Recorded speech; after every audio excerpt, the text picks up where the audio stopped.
Hello everyone, hope you are doing very well. ये है हमारा पार्ट 5 ऑफ चैप्टर 10 जिसमें हम डिस्कस करने वाले हैं ऑडिट ऑफ इनकम। बैंक की जो इनकम होगी उसका ऑडिट कैसे किया जाएगा। इसके पहले ऑलरेडी हमने बैंक ऑडिट, उनके जो पिक्युलर फीचर्स जो है, बैंक ऑडिट अप्रोच जो रहेगा, बैंक के ऑडिटर को कौन अपॉइंट करेगा, रेम्यूनरेशन किस तरह से होगा, कंडक्टिंग ऑफ एन ऑडिट किस तरह से होगा, एडवांसेस क्या होते हैं, जो मोस्ट इंपॉर्टेंट पार्ट था, ड्राइंग पावर का कंप्यूटेशन कैसे किया जाएगा, और ऑडिट ऑफ एडवांसेस के बारे में हमने इन डिटेल समझा हुआ है। राइट, अब हम प्रॉफिट एंड लॉस अकाउंट के आइटम्स के बारे में समझने वाले हैं। इस पार्ट में अभी हम इनकम का ऑडिट करेंगे और उसके बाद हम ऑडिट ऑफ एक्सपेंस समझने वाले हैं। राइट, तो ऑडिट ऑफ रेवेन्यू आइटम्स जो प्रॉफिट एंड लॉस अकाउंट के बारे में है वो आपको दिया हुआ है पेज नंबर 10.38 पर। तो अब हम वो स्टार्ट करते हैं। प्रॉफिट एंड लॉस अकाउंट है वो बैंकिंग रेगुलेशन एक्ट के हिसाब से फॉर्म बी जो है ऑफ थर्ड शेड्यूल उसमें दिया हुआ है। यहाँ पर ये फॉर्मेट का रेफरेंस है और ये फॉर्मेट दिया हुआ है। ये फॉर्मेट हमारे लिए इतना इंपॉर्टेंट नहीं है क्योंकि ये पूछने के चांसेस भी नहीं है और ये थोड़ा सा विजिबल भी नहीं है। राइट, इसके नीचे दिए हुए है ऑडिट ऑफ इनकम के बारे में। तो यहाँ पर सबसे पहले इनकम क्या क्या होगी वो हमें समझाया हुआ है। मेजर इनकम जो बैंक के केस में रहती है वो इंटरेस्ट इनकम रहती है। तो इंटरेस्ट इनकम हमें अच्छे से समझनी चाहिए। जो लोन वगैरह दिए हुए हैं उसके ऊपर इंटरेस्ट इनकम होती है, वो सबसे मेजर पार्ट रहता है। इंटरेस्ट अर्न्ड, इंटरेस्ट और डिस्काउंट ऑन एडवांसेस और बिल्स। डिस्काउंट, अगर बिल्स वगैरह पर जो डिस्काउंट है उसे भी एज इंटरेस्ट ही कंसिडर किया जाता है, वो उनकी ऑपरेटिंग इनकम ही होती है। Interest income on investments, interest on balances with RBI and other interbank fund. RBI में कोई डिपॉजिट वगैरह है या इंटरबैंक अगर बैंक को लोन दी है दूसरी कोई बैंक को तो वो। Others, this includes any other interest और discount income not included in above heads. Right, तो इस तरह से इंटरेस्ट इनकम हो सकती है। और बाकी अदर इनकम, कोई भी कमीशन वगैरह है, ब्रोकरेज वगैरह है, तो वो सारी चीजें होगी। तो ये आप एक बार लिस्ट है वो रेफर कर सकते हैं, इतना इंपॉर्टेंट नहीं है। अब देखते हैं ऑडिट अप्रोच एंड प्रोसीजर्स। हमारी क्या प्रोसीजर्स रहेगी, हमारा कैसा अप्रोच होगा स्पेसिफिकली इंटरेस्ट इनकम के बारे में, वो हमें यहाँ पर समझ रहे हैं। इसमें से क्वेश्चन आ सकता है। ऑडिटर्स कंसर्न, ऑडिटर का क्या कंसर्न होगा regarding the audit of income. In carrying out audit of income, the auditor is primarily concerned with obtaining reasonable assurance that the recorded income arose from transactions which took place during the relevant period and pertain to the bank. There is no unrecorded income and the income is recorded at appropriate amount. हमें जो income है उसके लिए हम ये सारी चीजों के लिए कंसर्न हो सकते हैं। स्पेसिफिकली ये असर्शन है जो हमने आगे चैप्टर 4 और चैप्टर 5 में इन डिटेल समझे हैं। चलिए देखते हैं हमें क्या रीजनेबल एश्योरेंस लेना है, किसके बारे में। जो रिकॉर्डेड इनकम है arrows from the transactions which took place during the relevant period, मतलब कि कट ऑफ वो उसी पीरियड का होना चाहिए। And pertain to the bank, pertain to that bank मतलब कि वो अकरेंस, वो एक्चुअल में अकर हुआ होना चाहिए, और पर्टेन टू द एंटिटी होना चाहिए। There is no unrecorded income, कोई भी इनकम अनरिकॉर्डेड नहीं होनी चाहिए। जितनी रिकॉर्ड होनी चाहिए वो सारी की सारी रिकॉर्ड हुई होनी चाहिए। That is completeness. And the income is recorded at appropriate amount, amount सही होनी चाहिए, दैट इज एक्यूरेसी। तो यहाँ पर ये जो चार असर्शंस है उसके बारे में हम कंसर्न होंगे, उसके लिए हम रीजनेबल एश्योरेंस लेंगे, सफिशिएंट अप्रोप्रिएट ऑडिट एविडेंसेस लेंगे। Right, RBI's directions. RBI has advised that in respect of any income which exceeds 1% of total income of the bank, if the income is reckoned on a gross basis, मतलब कि जितनी income actual में है वो दिखाई जाती है, तो टोटल इनकम के 1% और 1% of the net profit before taxes if the income is record net of cost. Income है वो नेट ऑफ कॉस्ट अगर दिखाई जाती है तो नेट प्रॉफिट का 1% should be considered on accrual as per AS9। AS9 के हिसाब से अगर ग्रॉस बेसिस पर है तो 1% ऑफ टोटल इनकम, और अगर वो नेट बेसिस पर दिखाई जाती है तो 1% ऑफ नेट प्रॉफिट है उससे अक्रूवल बेसिस पर ही रिकॉग्नाइज किया जाएगा। Materiality. If any item of income is not considered to be material as per the above norms, it may be recognized when received and the auditor need not qualify the report in that situation. Materiality है ये जो 1% वाला है, तो ये materiality का ही criteria हो गया, तो उसको हमें कंसिडर करना होगा। Revenue certainty, bank recognises income such as interest, fees and commission on accrual basis, that is as it is earned, accrual basis पर होगा, not on receipt basis in normal situation. It is an essential condition for accrual of income that it should not be unreasonable to expect its ultimate collection. accrual मतलब कि तभी किया जाएगा जब हमें पता है, बैंक को पता है कि वो एक्चुअल में रियलाइज होने वाले हैं, उसका कलेक्शन होगा, तभी वो रिकॉर्ड किया जाएगा, तभी वो accrual बेसिस पर रिकॉर्ड किया जाएगा। In modern day banking, the entries for interest income on advances are automatically generated through a batch process in the CBS system. Income जो है इंटरेस्ट इनकम वो automatically CBS core banking system है उसमें automatically वो compute हो जाती है, उसके लिए मैनुअल इंटरवेंशन की जरूरत नहीं पड़ती है। उसमें लोन अमाउंट कितनी है, इंस्टॉलमेंट किस तरह से, इंटरेस्ट रेट क्या है, तो उस हिसाब से ऑटोमेटिकली कैलकुलेट हो जाएगा, right. Revenue uncertainty. In view of the significant uncertainty regarding ultimate collection of income arising in respect of non-performing assets, the guidelines require that the bank should not recognize income on NPA until it is actually realized. कि already हमने पढ़ लिया है कि NPA में income तभी recognise की जाएगी जब वो एक्चुअल में रिसीव होती है, क्योंकि एनपीए के ऊपर इनकम रिकॉग्नाइज शायद रिसीव ना भी हो, ऐसी अनसर्टिनिटी रहती है। इसी वजह से इनकम जब एक्चुअल में रिसीव होगी तभी रिकॉर्ड किया जाएगा इन केस ऑफ एनपीए, अदरवाइज हम एक्रूअल बेसिस पर, अदरवाइज बैंक में एक्रूअल बेसिस पर अकाउंटिंग होता है इनकम का। When a credit facility is classified as NPA for the first time, interest accrued and credited to the income account in the corresponding previous year which has not been realized should be reversed or provided for. जो भी NPA होगा, जब पहली बार NPA होगा इस साल में, तो पहली बार पता चलेगा कि भाई उन्होंने इनकम है वो उनसे रियलाइज नहीं होगी। एनपीए के लिए क्या क्राइटेरिया है, कोई भी लोन जो है वो ओवरड्यू है फॉर मोर देन 90 डेज, तो जो पहले 90 डेज है तब तक तो इनकम उसके ऊपर रियलाइज इनकम है वो अक्रूअल बेसिस पर रिकॉर्ड करते होंगे, राइट। बट जब पहली बार एनपीए होगा तब उसमें जो इनकम ऑलरेडी रिकॉग्नाइज की गई है वो रिवर्स किया जाएगा या उसका प्रोविजन बनाया जाएगा। अगर ड्यूरिंग द ईयर जितनी इनकम रिकॉग्नाइज की गई है तो उसको रिवर्स किया जाएगा जब भी वो ड्यूरिंग द ईयर एनपीए बनेगा तब। और अगर प्रीवियस ईयर में जो अमाउंट रिकॉग्नाइज की थी और नेक्स्ट ईयर में, मतलब कि जो करंट ईयर है उसमें अगर वो एनपीए बनते हैं तो इस साल में इनकम के सामने प्रोविजन क्रिएट किया जाएगा, राइट। प्रीवियस ईयर में या ड्यूरिंग द ईयर अगर कोई भी इनकम रिकॉग्नाइज की है और वो पहली बार एनपीए बनते हैं, वो असेट है, राइट, तो उसके सामने जो इनकम जो रिकॉग्नाइज की गई है उसे रिवर्स करना होगा या प्रीवियस करना होगा। जनरली इस साल की ही अगर इनकम होगी तो वो रिवर्स किया जाएगा और अगर वो प्रीवियस ईयर की होगी तो वो प्रोविजन उसके सामने बनाया जाएगा। This will apply to government guaranteed accounts also. Government guaranteed accounts होंगे तो उसमें भी इसी तरह से किया जाएगा। सेंट्रल गवर्नमेंट ने गारंटी दी है या फिर स्टेट गवर्नमेंट ने, दोनों ही केस में इनकम रिकॉग्निशन के लिए तो एनपीए ही कंसिडर किया जाएगा अगर वो 90 डेज से ज्यादा आउटस्टैंडिंग है, तो ओवरड्यू है तो।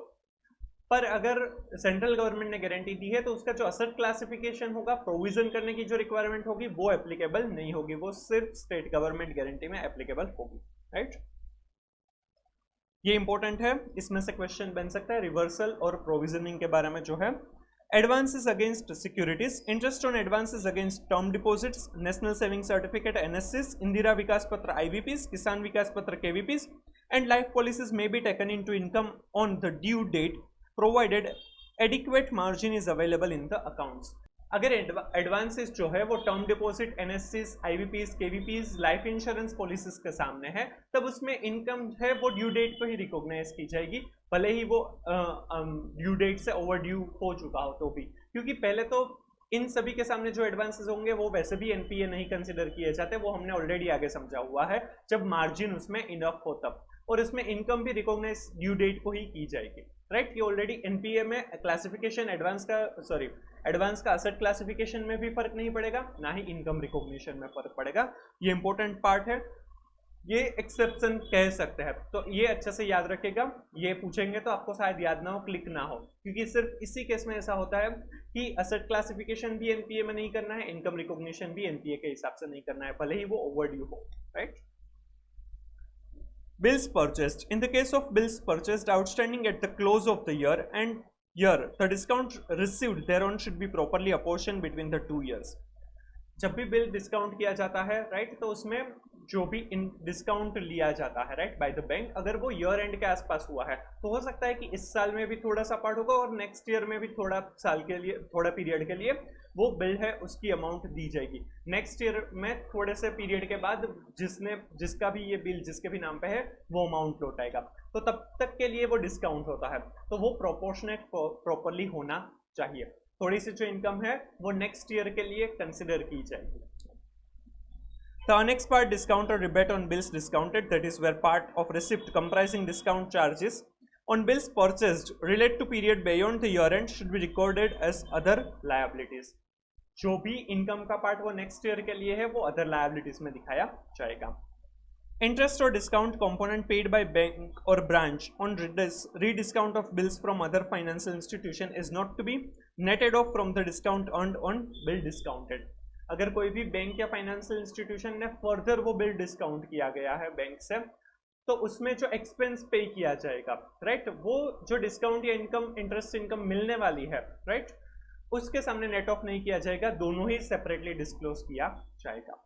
बिल्स फॉर कलेक्शन, बैंक है वो बिल्स है वो जो भी ड्रोवर है उसके बिहाफ पर वो कलेक्ट करवाने की भी रिस्पॉन्सिबिलिटी ले सकती है, ऐसी भी सर्विसेज वो प्रोवाइड करते हैं। In case of bills for collection, the auditor should also examine the procedure for crediting the party on which behalf the bill has been collected, right, bill को कलेक्ट करते हैं किसी पार्टी के behalf पर bank है वो। The procedure is usually such that the customer's account is credited only after the bill has actually been collected from the drawee, either by the bank itself or through its agents etc। Bank है वो जो भी drawer है उनके behalf पर ड्रॉई के पास से collect करेंगे वो बिल से, या फिर वो खुद करेंगे या फिर उनके एजेंट्स के द्वारा करवाए जाएंगे, और जब भी ड्रॉई के पास से पैसे मिलेंगे तभी वो ड्रोवर के अकाउंट में क्रेडिट होने चाहिए, राइट। तो वो प्रोसीजर बराबर है या नहीं वो हमें देखना होगा। This procedure is in consonance with the nature of obligation of the bank in respect of bills for collection. The commission of the branch becomes due only when the bill has been collected। इसके ऊपर commission मिलेगा तो वो commission तभी मिलेगा bank को जब भी वो एक्चुअल में कलेक्ट होता है तब, right. Renegotiations, fees and commission earned by the banks as a result of renegotiations or rescheduling of outstanding debts should be recognized on an accrual basis over the period of time covered by the renegotiated or rescheduled extension of credit। अगर कोई भी loan है वो renegotiate हुई है, reschedule हुई है, तो जो नया शेड्यूल है उसी के हिसाब से एनपीए क्लासिफिकेशन वगैरह किया जाएगा, उसी के हिसाब से इनकम रिकॉग्निशन वगैरह किया जाएगा। Test check the interest earned by the banks for the sample selected. Test check the fees and commission earned by the banks made for commission on bills for collection, letters of credit and bank guarantees. जो भी income recognise करने चाहिए, right, उसका रिकम्प्यूटेशन हम कर सकते हैं on test check basis. Reversal of income, if any advance including bills purchased and discounted becomes NPA as at the close of any year, the entire interest accrued and credited to income account in the past period should be reversed or provided for if the same is not realized। This will apply to government guaranteed accounts also। ये हमने point आगे भी देखा था, अगर year and के आसपास अगर कोई भी असेट है, एडवांस है, वो एनपीए बनता है तो उसमें जो भी इनकम रिकॉग्नाइज की है, जो रिसीव नहीं हुई है, रियलाइज नहीं हुई है, उनको रिवर्स करना होगा या उनका प्रोविजन क्रिएट करना होगा, और ये गवर्नमेंट गारंटेड एडवांसेस में भी एप्लीकेबल होगा। In respect of NPS, fees, commission and similar income that have accrued should cease to accrue in the current period and should be reversed or provided for with respect to past periods if uncollected। जब भी वो कोई भी account है वो NPA बनेगा तो उसमें फी, कमीशन, इंटरेस्ट इनकम, जो भी इनकम हो वो सारी अक्रू होना बंद हो जाएगी, और अगर पास्ट पीरियड्स में, प्रीवियस ईयर्स में भी अगर कोई भी इनकम रिकॉग्नाइज की गई है तो उसको भी रिवर्स या फिर प्रोविजन उसका बनाना होगा। Further, in case of banks which have wrongly recognized income in the past should reverse the interest if it was recognized as income during the current year or make provision for an equivalent amount if it was recognized as income in the previous years। अगर कोई भी income गलत तरीके से recognise की गई है, wrongly recognized है, उसमें कोई एरर है, राइट, तो अगर वो इस पीरियड की है तो वो रिवर्स की जाएगी, और अगर वो प्रीवियस पीरियड की है, प्रीवियस ईयर की है, तो उसके सामने प्रोविजन क्रिएट किया जाएगा। Furthermore, the auditor should inquire if there are any large debits in the interest income account that have not been explained। It should be inquired whether there are any communications from borrowers pointing out differences in interest charged and whether appropriate action has been taken in this regard।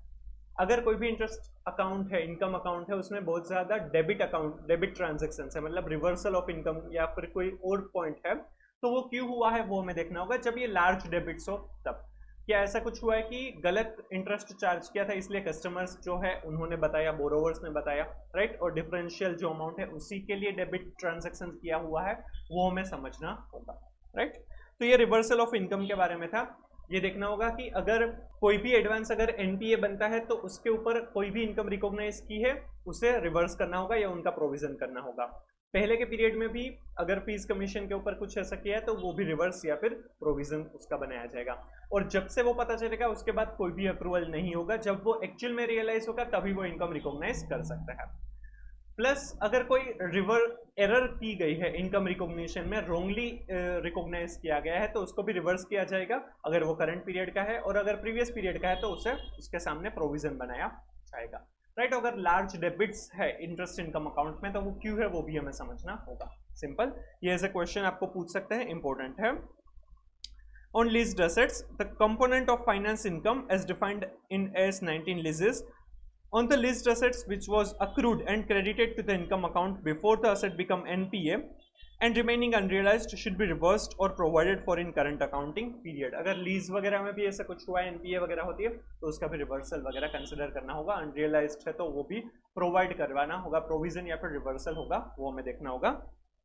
On takeout finance, takeout finance में generally क्या होता है कि एक loan के सामने दूसरी loan दी जाती है, एक लोन को टेकआउट किया जाता है बाय अदर बैंक या फिर फाइनेंशियल इंस्टीट्यूशन। ये जनरली बड़े प्रोजेक्ट्स होते हैं उसमें कंसिडर किया जाता है। A takeout loan is method of financing whereby loan that is procured later is used to replace the initial loan. Initial loan थी उसको रिप्लेस करने के लिए नई लोन ली जाती है। More specifically, a takeout loan or takeout financing is long-term financing that the lender promises to provide at a particular date or when particular criteria for completion of project are met। कोई भी point of time decide किया जाएगा, उसके बाद पे किया जाएगा, या कोई प्रोजेक्ट का कंप्लीशन होगा तब पे किया जाता है। Takeout loans are commonly used in property development.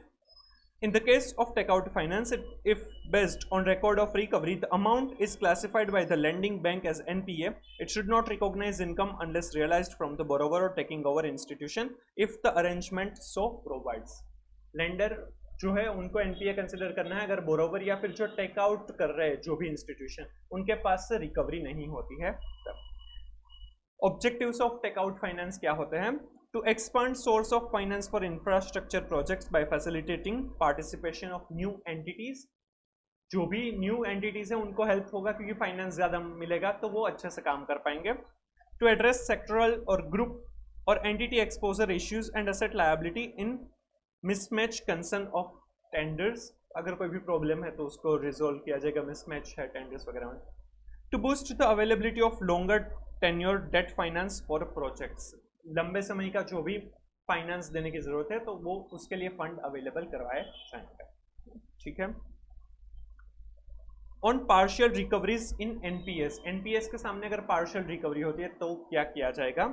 In the absence of a clear agreement between the bank and the borrower for the purpose of appropriation of recoveries in NPS, that is towards principal or interest due, banks are required to adopt an accounting policy and exercise the right of appropriation of recoveries in a uniform and consistent manner। अगर borrower और lender के बीच कोई agreement नहीं है कि अगर NPA के case में रिकवरी अगर कुछ भी हो रही है तो वो किस तरह से अप्रोप्रिएट किया जाएगा, प्रिंसिपल अमाउंट के सामने या इंटरेस्ट के सामने या और कोई तरीके से, तो बैंक को एक यूनिफॉर्म अकाउंटिंग पॉलिसी फ्रेम करनी होगी और वो सभी जगह पर कंसिस्टेंटली फॉलो करनी होगी कि वो दोनों में प्रोपोर्शनेट होगी या सिर्फ पहले प्रिंसिपल अमाउंट रिकवर किया जाएगा, सिर्फ इंटरेस्ट अमाउंट रिकवर किया जाएगा, वो उनको डिसाइड करना हो और उसी के हिसाब से हो रहा है या नहीं वो हमें देखना होगा। The appropriate policy to be followed is to recognize income as per S9 when certainty attaches to realization and accordingly amount reversed or recognized or not recognized in the past should be accounted।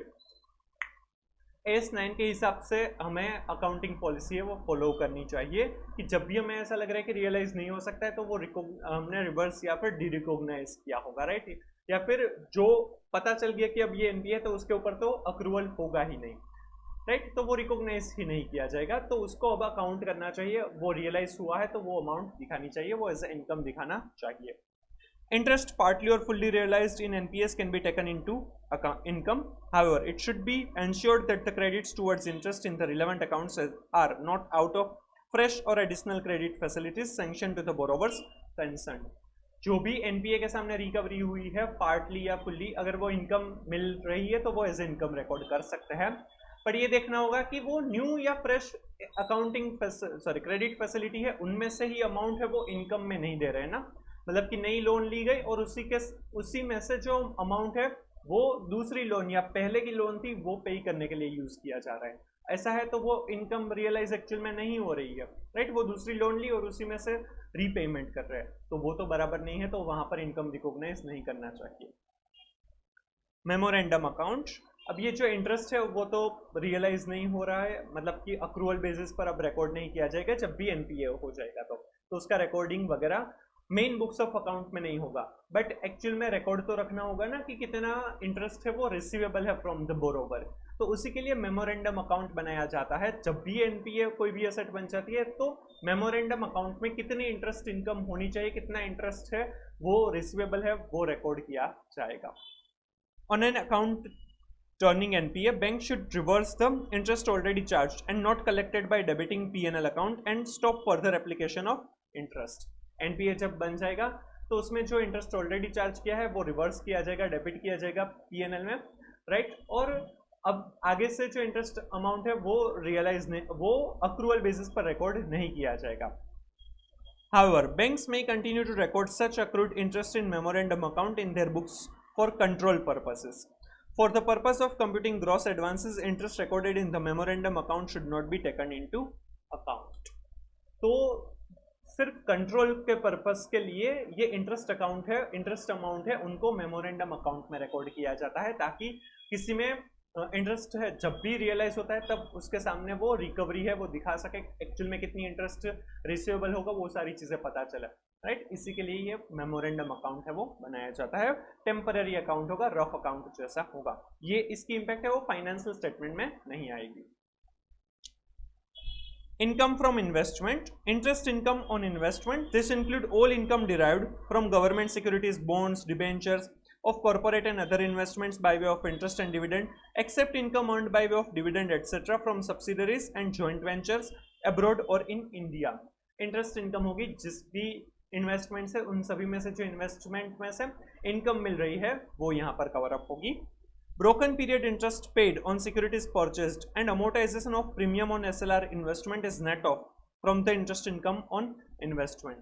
Broken period मतलब कि ऐसा हो सकता है कि पहले थोड़े period के लिए किसी और के पास वो सिक्योरिटीज थी, फिर बैंक ने परचेस कर ली, तो बैंक ने परचेस की जब है, राइट, तो उसमें पूरे जिस पीरियड के लिए, फॉर एग्जाम्पल बैंक ने मई मंथ में कोई सिक्योरिटीज परचेस की है और उस सिक्योरिटीज पर इंटरेस्ट है वो क्वार्टरली चार्ज किया जाता है, तो अप्रैल टू जून के लिए वो इंटरेस्ट मिलने वाला था, तो जून मंथ में बैंक को इंटरेस्ट मिला, बट वो अप्रैल टू जून के लिए है। अब अप्रैल और मई मंथ में हमने बैंक ने परचेस किया था, तो अप्रैल और मई मंथ का जो भी पार्ट होगा वो एक्चुअली जो सेलर था उनको वो इंटरेस्ट मिलना चाहिए, तो वो क्या है, वो ब्रोकन पीरियड इंटरेस्ट हो जाएगा। वो जो अप्रैल और मई का जो इंटरेस्ट है वो बैंक है उनको सेलर को वो लौटाना पड़ेगा, तो वो जो अमाउंट है वो नेट ऑफ किया जाएगा। और amortisation premium on SLR investment है, एसएलआर स्टैट्यूटरी लिक्विडिटी रेशियो, जो उसका इन्वेस्टमेंट है उसमें अगर प्रीमियम अगर कोई भी है तो वो अमोर्टाइज किया जाएगा, तो वो नेट ऑफ करके ही इनकम है वो दिखाया जाएगा। Profit on sale of investments. Investments are dealt in the course of banking activity and hence the net profit or loss on sale of investment is taken to profit and loss account. Investments करना वो bank का major activity में cover up होता है, तो वो जो investments करते हैं तो उसमें से प्रॉफिट भी होता है, सेल करते हैं तब प्रॉफिट भी होता है, लॉस भी होता है, तो प्रॉफिट या लॉस जो भी होगा, right, on sale of investment वो P&L अकाउंट में रिकॉर्ड किया जाता है। Profit or loss on revaluation of investments. In terms of guidelines issued by the RBI, investments are to be valued at periodical intervals and depreciation or appreciation in valuation should be recognized and taken to P&L account. Investments की amount में वो revaluation करता है, तो या profit होगा या loss होगा तो उसको भी P&L अकाउंट में रिकॉर्ड किया जाएगा। सिंपल, ये इनकम फ्रॉम इन्वेस्टमेंट्स के बारे में था और ये पूरा ही हमने ऑडिट ऑफ इनकम समझा इन केस ऑफ बैंक्स। होपफुली आपको ये पूरा ही समझ में आ गया होगा, राइट। अगर आपको ये वीडियो अच्छा लगा तो please like and share the video, comment if you have any doubt, suggestion और reviews and please subscribe the channel. Next video में हम ऑडिट ऑफ एक्सपेंसेस समझेंगे, right, so stay tuned. Thank you so much.